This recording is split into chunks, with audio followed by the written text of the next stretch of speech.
একেই same to same মানুহ দুটামান যদি মোৰ লগত থাকিলে হয়।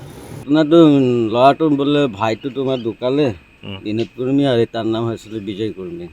মই ইমাৰ্জেঞ্চিত আহিলোঁ আৰু খৰি ফালি থাকোঁতে পটাপট খবৰটো দিলে মালিকৰ লগতে আহোঁতে আৰু ৰাস্তাটো কেইবাবাৰ ফোন মাৰিলে ছাৰে আহি আৰু ইয়াত মানুহ চানুহ অফিচাৰে ফোন কৰিছিল। তাৰপিছত আহি ইয়াত মানুহ চানুহ বিচাৰিলোঁ, বিচাৰি মেলি এটাকো নাপালোঁ। তাৰপিছত অকলে মালিকৰ লগতে গ'লোঁ। যোৱাৰ পাছত থানাত সোমালোঁ, থানাই ছাৰে লগতে লৈ গ'ল। তাৰপৰা ডেৰবৰিটো দেখুৱালে, চালোঁ, দেখিছোঁ একেই আৰু লৈ আহিলোঁ গোটেই। মানে তাক অন্তিম সৎকাৰ কৰি দিয়া হ'ল।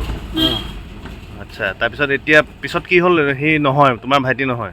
পিছত কালি আহিছেহে ভাইটিটো, এতিয়া চাইছোঁ নহয় একেই চেম চেহেৰা। সেইটো কোন মানুহ আছিলে? এইটো নাজানো নহয়। পুলিচো গম নাপায়? নাপায়। ভাইটিৰ নাম কি আছিলে? অৰিজিনেল ভাইটিৰ নাম বিজয় কৰ্মী। বিজয় কৰ্মী। আৰু যাৰ ডেড বডি এইটো বিজয় কৰ্মী বুলিয়ে ক'লে। এতিয়া তোমাৰ ভাইটি জিন্দা আছে? জিন্দা আছে, কাম কৰি আছে? কাম কৰি আছে গগৈ হোটেলত। আপুনি বিচৰা বাতৰি পাব কেৱল নিউজ 18 এপত। নিউজ 18 এপ ডাউনলোড কৰিবলৈ স্কেন কৰক এই QR কোড। গুগল প্লে ষ্টৰতো পাব এই নিউজ 18 এপ।